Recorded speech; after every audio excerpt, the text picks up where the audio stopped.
What is Christianity? I think the best way of understanding Christianity is to consider it as an invitation. Now, if you're anything like me, I'm sure you appreciate invitations. I mean, even if you can't go, you think, oh, isn't it nice they remembered me? Isn't it? Now, if you get an invitation to a party or a very special occasion, you get the card. At the bottom of the card, you get the letters RSVP. What do they stand for? There was this professor with his wife in England from another country, and while they were here, they received a wedding invitation. Bottom of the card, RSVP. Now, they didn't have that code back in their country, so the professor was trying to crack the code. And then he says to his wife, yes! His wife said, what? He said, RSVP, remember some wedding present. Now, the professor thought it was a demand, but actually it was an offer. Now, you and I, we know what those letters stand for. Responde s'il vous plaît, which basically means, are you going to come? Are you coming? And people write a date. So if you don't write the date, if you don't reply by the date, too late, you can't go. It's got the invitation today. January the 22nd, 2012, RSVP. Will we be offered that tomorrow? Don't know. You'll say, what do you mean you don't know? Well, we don't know. Well, what do you mean you don't know? We don't know. We don't know if we're going to be here tomorrow. See, that's why it's so important to reply to the invitation today. You see, there's a lot of people today who've got this attitude, oh, I'll wait to the 11th hour. I'll wait to the 11th hour, and then maybe I'll say a little prayer and I'll get in. But what if you died at 10:30? You've blown it. It's very important to reply to the invitation while you're still alive. Otherwise, it's a bit late. When you get an invitation, okay, there are a number of things you want to know. 1, who is it from? 2, who is it to? 3, what is it about? Let me answer those questions. There's a very famous verse in the Bible from John chapter 3, verse 16, that says this: For God so loved the world that he gave his only Son, so that whoever believes in him should not perish, but have everlasting life. Who is the invitation from? The invitation is from God, delivered to us in Jesus Christ. That's who the invitation's from. Now, not much excitement about that, is there? If you got an invitation from the Queen to go and have tea with her, I bet you'd mention it in every conversation. Even if it didn't link with what you were talking about. Oh, by the way, did you get an invitation? You'd slip it in. Why? Because she's the Queen. But one day, every queen that has ever reigned, every king that has ever reigned, every president, every prime minister that has ever held an office are all going to be on their knees one day in front of Jesus, and they're all going to say, you are the king. Now, does that put it a little bit in perspective? Jesus is the King of Kings and the Lord of Lords. In other words, he is the king of the entire universe. The invitation is from him. Who to? For God so loved the world. Every single one of us, irrespective of our age, the colour of our skin, or our background. Now, not everybody acknowledges the invitation, but that doesn't mean it's not open to everybody. It's interesting that Jesus on one occasion said this: "Come to me, all those of you who are heavy laden, and I will give you rest." A modern translation of that would be, "Come unto me, all those of you who are burnt out. Come unto me, all those of you who are sick and tired. Come unto me, all those of you who are sick and tired of being sick and tired. Come unto me, all those of you who are stressed out." You see, even though the invitation is open to everybody, not everybody acknowledges it, because we live in a self-sufficient society. What is there that we can't And some people never look up until they hit rock bottom.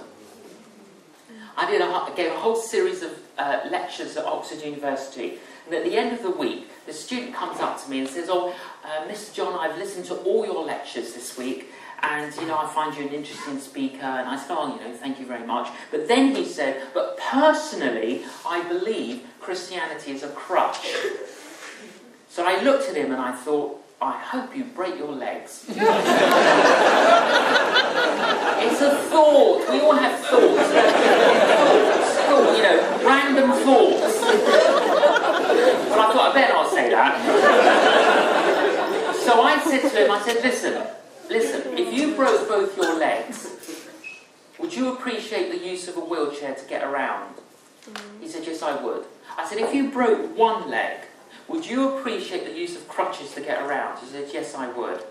I said, "I'm a broken person, so are you.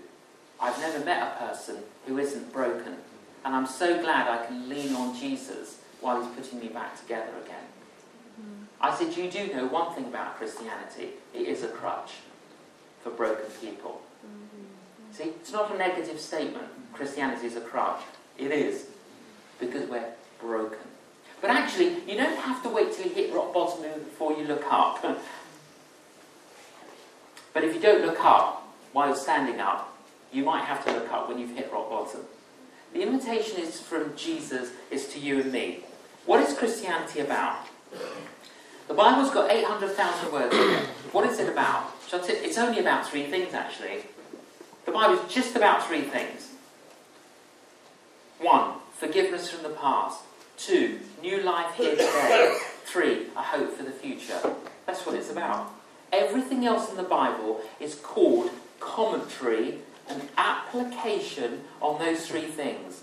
Forgiveness from the past, new life here today, a hope for the future. 1, forgiveness from the past. Do you agree that there are problems in the world today? Yes. Yeah? Anyone disagree? No, there are problems in the world today. It's interesting though, isn't it? All the people who know how to run the country are too busy cutting hair and driving taxi cabs. Have you noticed that? I said to one of my hairdressers, "It's a shame you're too busy cutting hair. You could be the Prime Minister." It's amazing what they tell you in 25 minutes. We've all got our ideas, haven't we, as to how to solve the world's problems. But the reality is, look, the government's doing its best. Lots of social agencies are doing their best. Lots of voluntary agencies are doing their best. But what are they all doing? They're trying to alleviate the symptoms. Now, if you're trying to alleviate the symptoms, you're always going to have the symptoms unless you deal with the root cause. Hello? Deal with the root cause. What's the root cause? There was a mother, a little bit busy, said to her husband, "Darling, I'm a bit busy. Can you look after Annie for me, their daughter?" He said, "Fine," but he was a bit busy. He thought, what could he do to occupy his daughter? Flicking through a magazine, he sees a map of the world. He says, "Annie, watch what I'm going to do." He cut the map of the world into small squares, muddled them all over the floor, said, "Now I want you to put all the squares back together again to make the map of the world. When you've done that, come and find me." So he thought, good, that'll keep her busy. A couple of minutes later, "Daddy, I've done it." He thought, she couldn't have done it. Went to have a look, all the squares were put in exactly the right place. He said, "Annie, how did you know when to put all the squares?" She said, "Well, when you were cutting the map out, I looked on the other side. And I saw a picture of a man and a woman. And I thought, if I could put the man and the woman back together again, I could put the world back together again." The heart of the human problem is the problem of the human heart. Repeat. The heart of the human problem is the problem of the human heart. That's what's at the heart of everything that's wrong in the world, is our heart. It's a heart disease. It's a heart dis-ease. And it's out of our hearts that come the seeds that destroy lives, marriages, families, communities, countries, continents. Now just imagine you passed out of this life now. This is just an analogy. You woke up in a gigantic theatre, sitting there on your own. In front of you is a huge screen. All of a sudden, doors open, an angel flies in, comes up to you and says, "Welcome to the theatre of judgment. Relax." Watch the screen. Now, there on the screen, you see your life. Everything you ever did here on earth, everything you ever said here on earth, and everything you ever thought. Those are called the sins of commission. You then watch the sins of omission. All the occasions you could have been kind, but you didn't want to be. All the occasions when you could have been generous, but you didn't want to be. All the occasions when you could have been forgiving, but you didn't want to be. At the end of the film, as you're recovering, the angel comes back and says, "Relax, there's going to be a second showing."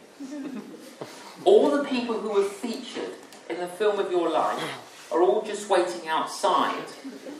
We're just going to let them in so they can view your life for a second time. How would you feel if your life were judged on that basis? That's exactly how God judges us. I don't know about you. Me personally, I would not want a private viewing, let alone a public viewing of my life. I actually don't need convincing that I thought, said, done things that I shouldn't have. And what people don't realise is